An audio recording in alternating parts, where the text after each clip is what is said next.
Hello again, everybody. This is Dan Clouser, and welcome back to the Journey of My Mother's Son podcast.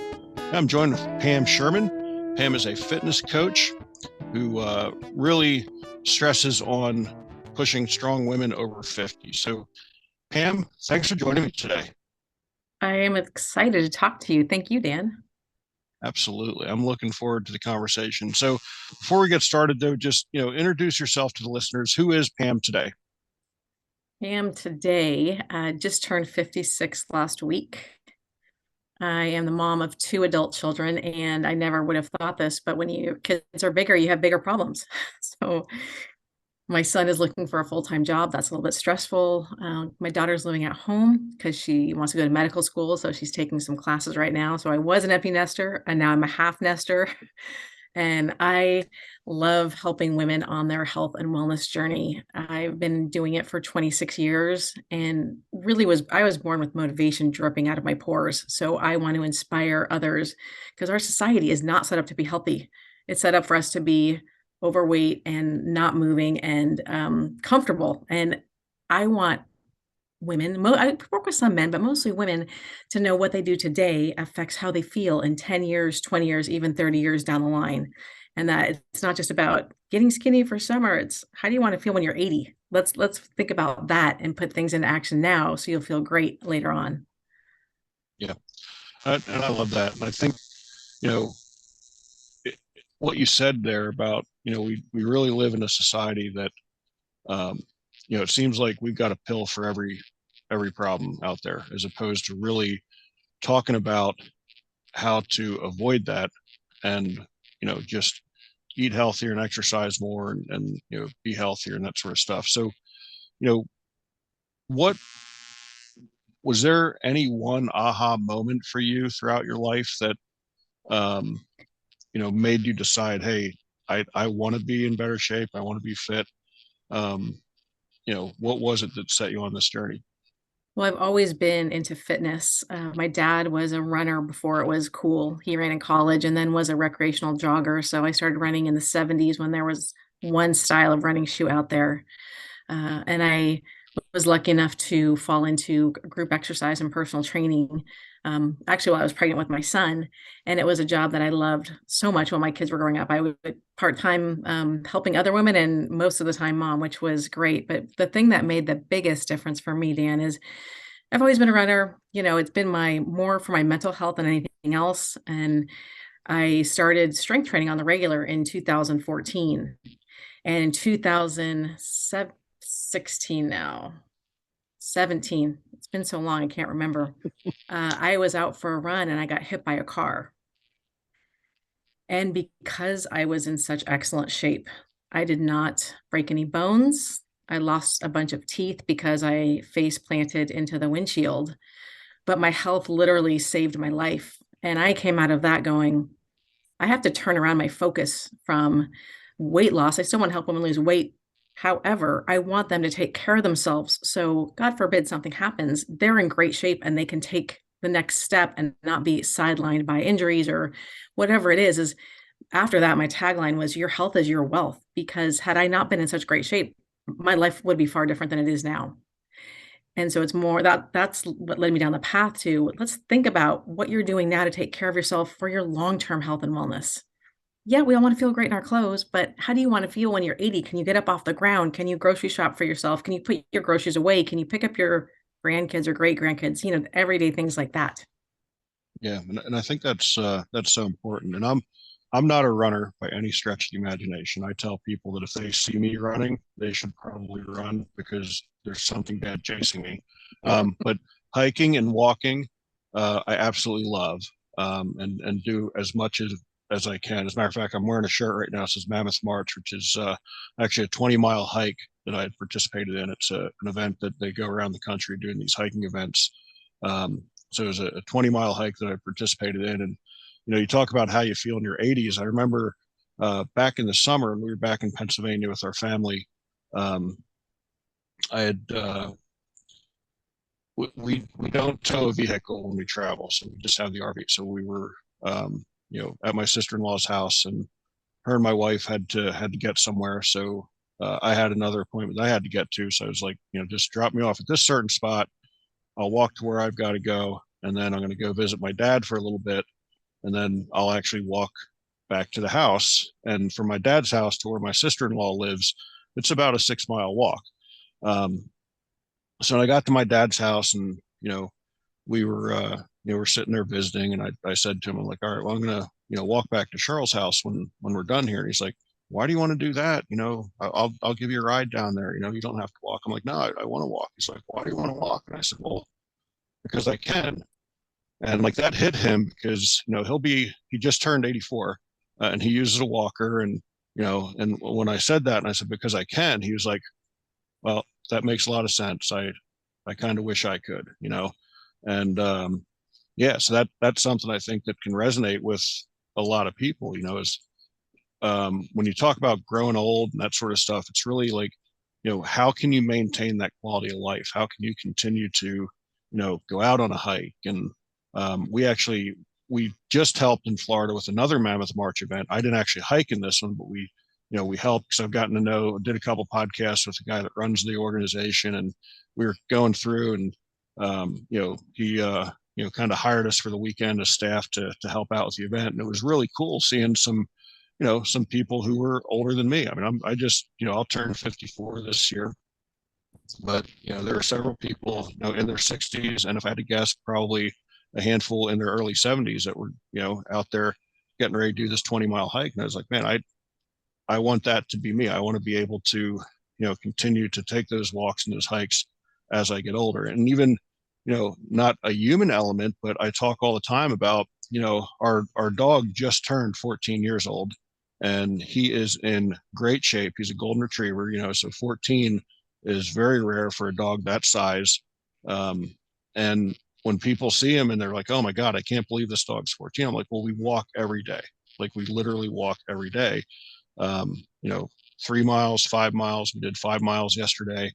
And I think that is a huge part to his health. And then, he gets me walking as well. So it's, kind of we benefit each other. So I love that aspect of really making people think, what do you want to be like, when you get into those later years. So when you pose that question to people, what is the general response? Well, people don't, I mean, in our Insta society, people don't want to look out that far, right? But going back to what you said, nobody has to run, but daily movement matters for the rest of our lives. And I am the first to admit I was a super snob when I used to run marathons and half marathons. And I thought, oh, walking is a waste of time. Why bother? Oh, I've totally changed my tune. We went over to Italy last summer, and guess what? I did not see one overweight person. And I saw one gym in the very corner back far away in Rome. Everybody's a normal weight, and they walk all day long. That's all they do is they walk, walk, walk. Yeah. So I do not poo-poo it. I tell people now, like I always try to show a picture on Instagram of me walking my dog every day. Like I walk my dog too, many times a day. Daily movement matters for how you feel, how your body feels. At our age, I'm only a little bit older than you. There's a lot of people who have a lot of aches and pains, and it's hard to get out of bed. I'm like, we're not old. We're in middle age. Your body should feel good if you take care of it. Yeah. And the great thing is it's never too late to start taking care of it. Right. But the problem is, I think a lot of people have the New Year's resolution like mantra, like I'm going to do everything all at once. And it just doesn't work like that. Taking small steps to your health. If you don't do anything, start with walking, start with daily walking. Yeah. And then, you can build on from there. But daily movement really is a game changer for many, many people. Yeah. Yeah. And what's your answer to people? Because, I know a lot of times when I talk about, doing a long hike or something, and if you're out there and you're doing a 7-8 mile hike, I mean, you just you're taking 3 hours 4 hours out of your day. And I know when I'm having that conversation with people, a lot of people are like, man, I just don't have that kind of time. What is your response to that answer? So I'm sure that's probably something you get a lot, is I don't have time. We all make time for the things that we want to do. Yes. And I have a YouTube channel, actually, Pam Sherman, The Perfect Balance. I have a 10-minute playlist. I have over 50 videos on that 10-minute playlist, and many of them are body weight workouts. I mean, they're all body weight workouts, but many of them are body weight only. No dumbbells, no nothing. That everybody has 10 minutes. Everybody has time. How long are you on social media? How long are you on Netflix? I mean, there's there's so many things that we get distracted with in our society. When I say that to people, you think you don't have time? Get up 15 minutes earlier, wake up for 5 minutes, work out for 10. That's an amazing start to your day. It is a game changer because I look at health as every minute you spend, you put that little coin in your long-term piggy bank health. It's not all or nothing. It's not an hour or nothing. Back when I started teaching, every class was an hour. And now I'm like, you don't need an hour. Every minute you spend on yourself counts. If you're in the kitchen, you can bust out some kitchen counter push-ups. Guess what? That counts. So it doesn't have to be all or nothing. It can be a little bit every day. And that little bit builds up and you feel better and better. Yeah, I love that. And I love, what you said about you make time for the things that you really want to do. And, for us on travel days, it can be a challenge to, get out and move. And I remember back about a month ago, we were heading back just like we are now, heading from Florida to Pennsylvania. We've kind of done this East Coast back and forth thing throughout the spring a little bit because we had some friends getting married.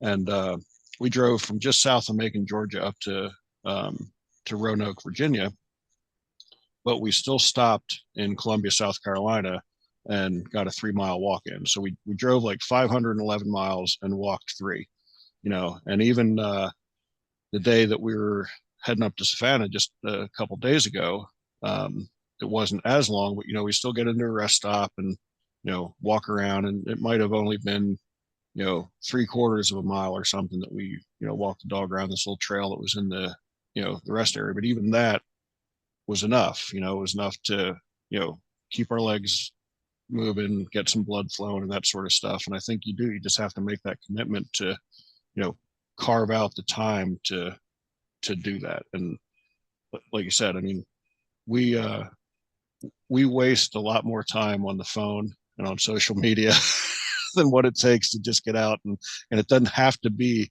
a 3 mile walk. And that was something that sometimes I would get stuck in, is like wanting to do that 3 miles every day. But if I was pinched, it's like, you know what, if we can only do a mile or a mile and a half today, that's still better than nothing at all. And Dan, I challenge you and everybody listening to take the word only and just out of your vocabulary. You walked a mile. Amazing. A Yeah, mile is better than 0 miles every single time. yeah, very true, very That true. we tend to like dumb it down when that's great. Many people aren't walking a mile. Many people aren't walking for 1 minute. If they wore a tracker, they would get 500 steps in their day. A mile, that's awesome. Yeah, yeah, very cool. So I want to circle back again to the Yes. age component, because I know a lot of times, in my opinion, you know, age is as much of a mindset as it is, the reality of our body. Like, I get it. Yeah, our bodies age, our bodies change over time. But how important is it, for people to just change their mindset? And again, you see it with some of these professional athletes, some of these guys who were, what I call quote unquote freaks of nature. Most recently, Tom Brady, still playing in his prime into his 40s. A guy like Nolan Ryan in baseball who, pitched into his mid 40s, and, going way back, dialing back, a guy like Satchel Paige, who, nobody really knew how old he was, but thought that he was probably into his mid 50s by the time he stopped playing Major League Baseball. So that, that mental component of staying young and staying physically healthy. I mean, how do you get people to embrace that and really understand that it's as much about mental as it is physical? Well, I think if people didn't take themselves for granted, a lot of people take their health for granted until they get sick or get injured or something like that. And my response is you need to look at yourself as a Ferrari or whatever, you know, sports performance car. How do you treat that? You don't treat it going through a drive-through, but that's your mindset. Like, I'm worth taking care of myself. Mindset is the most important thing in any part of your health and business, anything. Because if you think you can, you will. And if you think you won't, you won't. Right. But the mindset of so many women that I've worked with over the years, they don't take care of themselves because they think it's selfish. Like, no, no, it's like the oxygen on the airplane, take care of yourself first, then you can take Mhm. care of everybody else. But it's that I'm not worth it. It takes too long. I had to have to take care of the kids, cats, dogs, house, partner, job, whatever first. Like, no, no, no, no. In our world, the only thing we have control over is ourselves. We can't control our pets, although I'm sure your pet is adorable, or a job or anything else, but we can control how we move every day and how we eat every day. And instead of saying, oh, people throw up their hands like it's too hard, I can't do it, then you won't. But you actually can do it. It's not that hard. If you go back to basic, it's not that hard, but you have to believe you're worth it. Bottom line. Yeah. Yeah. And I think that's probably even more difficult for females than it is males, because, there is that mom mentality of, taking care of everyone else. And, you know, even myself, you know, who's always been very much a giver, so to speak, and looking out for others and trying to think of others first, and feeling at times that you're being selfish when you stand back and, you know, think of yourself first. But yet, it's taken me a couple of years to realize that self-care is the complete opposite of being selfish, because, you can't fill from an empty cup, so if you're just constantly, pouring out and pouring out and pouring out and not refilling yourself, that's difficult. Was there a time, was there an adjustment for you to, get into that mode of, wait a second, I do have to take care of myself first before I can take care of anyone else? Or did it come Never. pretty easily for you? Never, That's awesome. never, because I grew up in a very emotionally abusive household, and running was the only way I knew to take care of myself. Mm. And that was my non-negotiable in life. I mean, my eating habits in college were typical college kids eating. It was the 80s. I mean, we didn't know anything about healthy eating, but exercise was always my sanity. And that's always the way I took care of myself. So that is, in my life, that's been a non-negotiable. Yeah. Yeah. Awesome. I love that. I love that. So, again, one of the things, for whatever reason in our society here, when you look to try to, change your eating habits specifically and try to eat healthier and try to, you know, eat organic and less processed foods and stuff like that, like it becomes very expensive, and I think that's a challenge for a lot of people. Or, wow, like I would really want to eat this food, but yet, here we are in a country where it literally costs you more to try to try to eat that. So, how are ways that people can kind of overcome that, you know when you're looking at the good stuff and you're looking at the processed stuff, and you're trying to weigh that out, like how do you get over that hump? Well, I think you can pick and choose. I mean, I shop at Walmart. I just bought a bag of organic apples at Walmart for $4 for 8 apples. I don't think that's a lot of money really for 8 apples. If you can't afford organic produce, buy a regular apple is still better than a ho-ho, no matter what. So let's talk about that. Real food is always going to be better than any packaged processed foods. Yeah. Organic meat, the organic turkey I got was $2 more expensive than the non-organic turkey. If you can't afford the $2, buy the regular meat. No matter what, my go-to with people is always, if your grandmother wouldn't recognize it, you should not be eating it. That is all fast food. That is all foods in a package. Or they should be very once in a while, not never, just very, Right. very once in a while. So what did our grandparents eat? They ate eggs.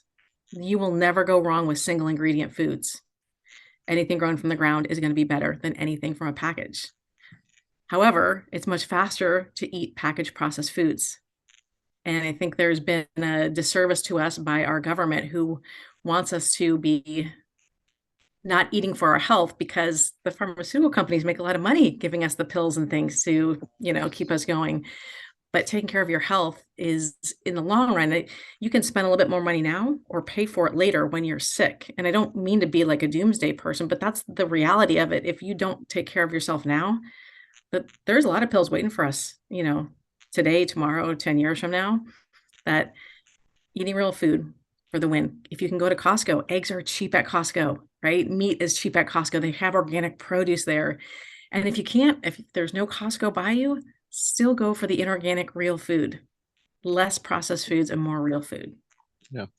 Yeah. And I think, you know when you and again, there's kind of this double-edged sword, because, a friend of mine a few years ago had a heart attack and was trying to cut out red meat and trying to do, more plant-based stuff. And um, he at one point thought he was, eating healthier by, getting like veggie burgers as opposed to a regular burger. And then he starts looking at the ingredients. I'm like, he's like, there's like 27 things in here that I can't pronounce. And, the one thing I can pronounce is sodium. And that's at like the very top of the list of ingredients, so it's like, Yeah. you really have to be cautious of, it's like, wow, I'm going to go eat a veggie burger. But wait, there's so much other stuff in that. So, you know, again, how do you overcome that? How do you, overcome quote unquote getting tricked into thinking, this label that looks so healthy, there's all this green stuff on the package, and then you turn it around and you're like, wow, what is this? Like, how do you get over that hump? Eat less packaged foods.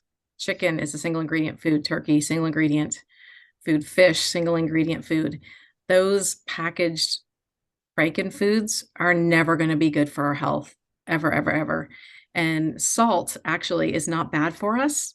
Processed foods need that salt to keep them shelf stable. But if like regular table salt, our bodies need that. And I think that's gotten a bad rap in the media. That's a whole separate conversation. But I would say for your friend or for people listening, stick to and this is not, people have heard this before, stick to the outside of the grocery store.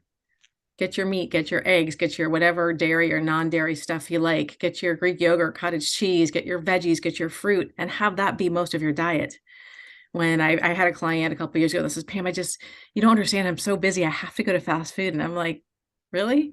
Because I bet you drive by a grocery store. And she's like, oh, there's like 5 on my way to work. Okay. Stop at the grocery store, go to the deli. They all have cooked protein and they all have green salads and they all have self-serve checkout lines now. It will literally take you less time if you go in the grocery store, maybe not parking your big car, but you know what I mean, than going through a drive-through. And she was like, wow, like mind blown. I was like, yeah, there's always going to be, I shouldn't say always, not in super rural areas, but for the most part, there's grocery stores, the deli department, most of them have a green salad these days because everybody wants a green salad, even coleslaw salmon, coleslaw burger, coleslaw meatloaf. I mean, there's options there. You just have to get out of I mean, when I see people sitting in line where I live in the In-N-Out or the Chick-fil-A for like 30-minute lines, I'm like, oh my, come on now. That's just crazy. So Yeah. it can be done. So my message, eat less processed food, eat more real food, eat more instead of thinking, it's going to take less time to make the meal. Put in that extra 15 minutes to make yourself a salad, to roast some veggies, to air fry some veggies, to make your protein however you want it. I mean, the air fryer makes everything fast, but your health is worth taking the time. Remember, you're a Ferrari. You're not an old beat up Yugo from the 80s.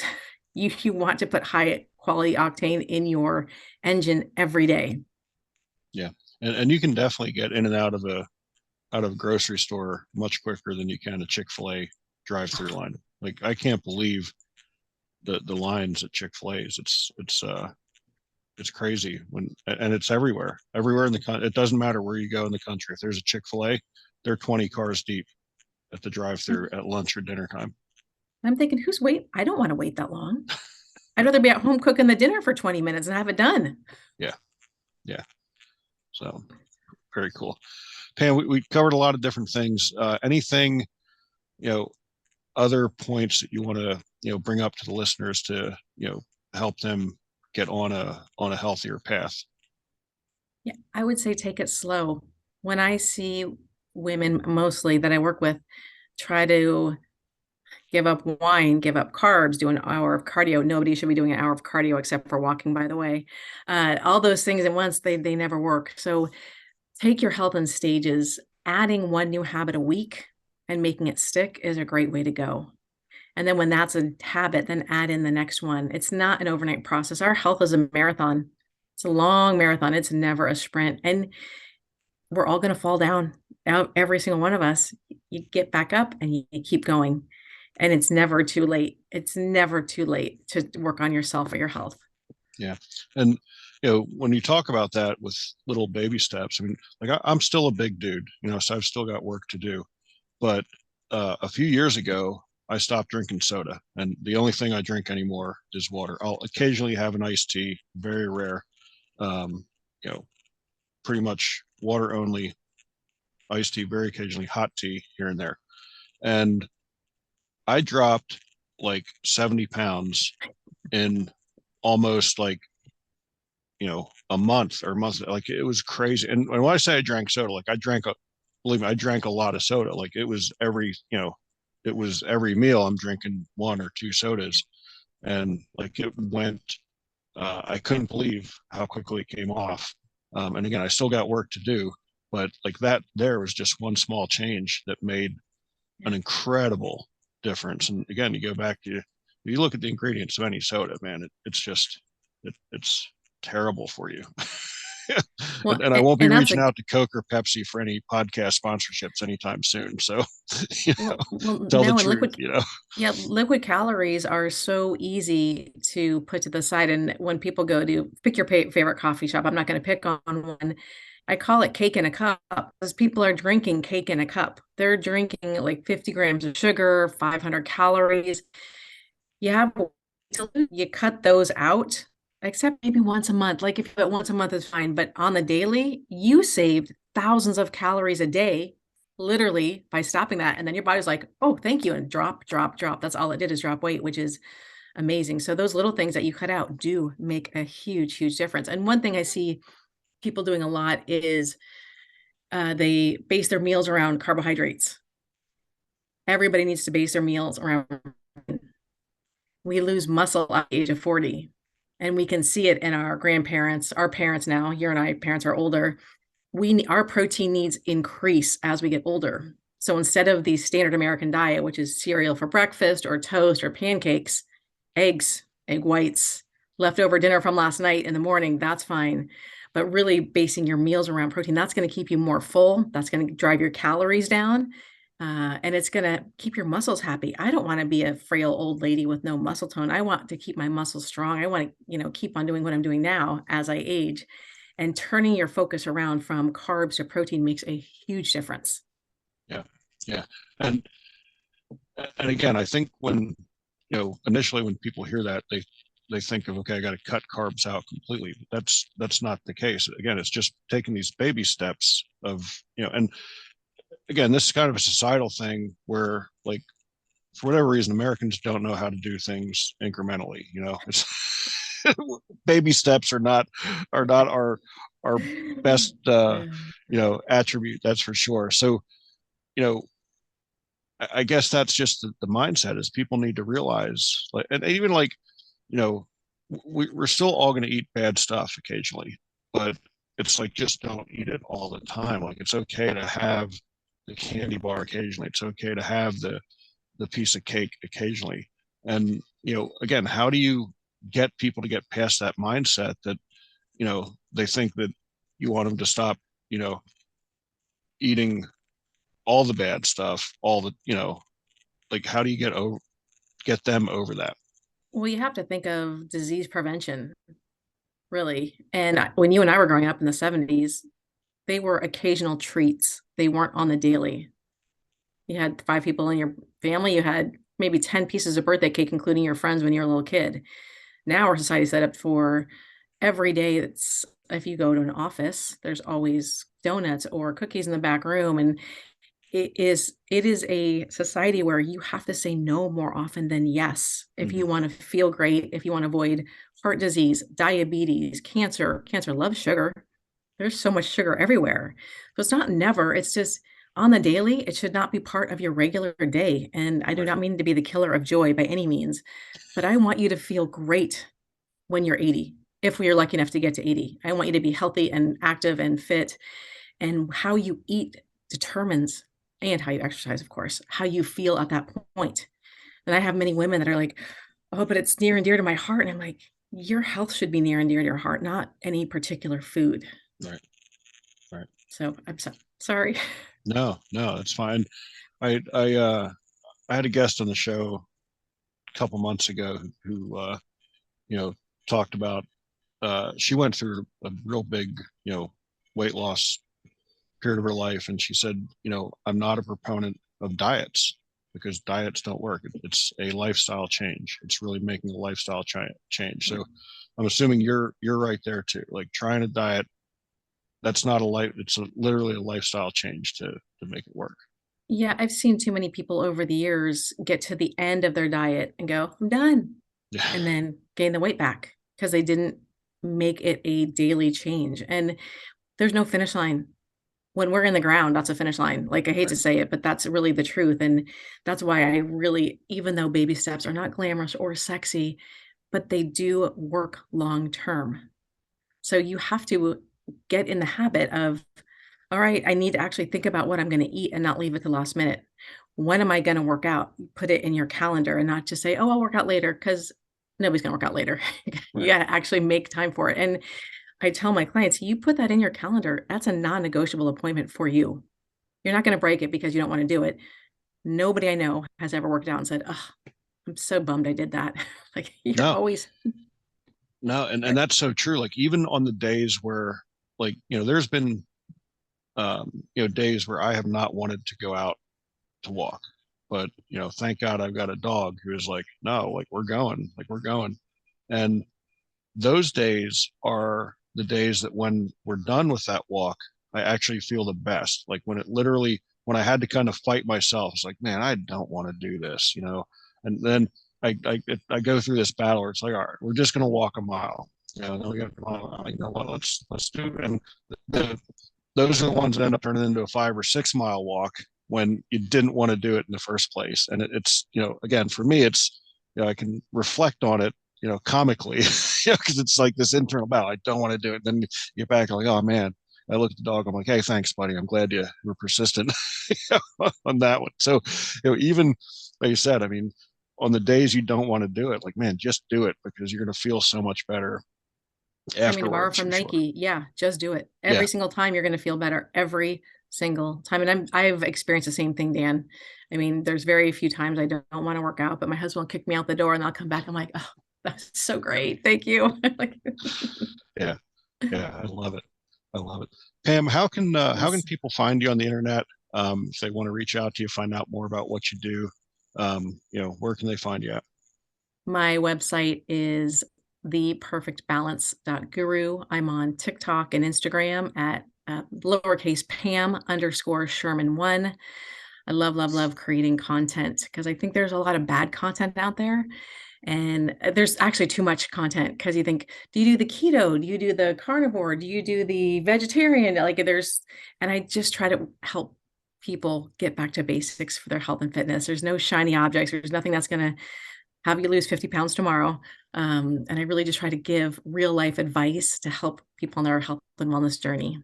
Yeah, I love that. And I just before we wrap up, like the balance part, I think is the key. I mean, we kind of, you know, interwoven that throughout the conversation, but that is really what it comes down to is really balancing that lifestyle. So, um, just before we get to my final question, talk a little bit Yeah. more about, you know, how that kind of became the mantra of what you do is the balance. Sure. When my youngest, who just turned 23 yesterday, went to first grade, I thought, oh, I can actually go to women's houses, train them. So I need to come up with a business name. And I thought, the perfect balance, food and fitness. Very narrow minded 16 years ago. It's sleep. It's how you manage stress. It's meditation. It's daily movement. It's strength training, right? It's what you eat. It's what you consume on social media. It's what you read. It's the balance of everything in your life, getting enough sleep. So it's not two things, it's more like 10 things. And you're not going to get them all done every day, but it's finding the balance that works for you. The extremes that I went through when I was younger in my 20s and 30s, like working out twice a day, running 20 miles, taking Dexatrim to lose weight for spring break. I mean, like, come on. Uh, None of those are sustainable. It's a balance that you can do for the rest of your life, making time for yourself and health in little ways every single day. Yeah, I love it. I love it.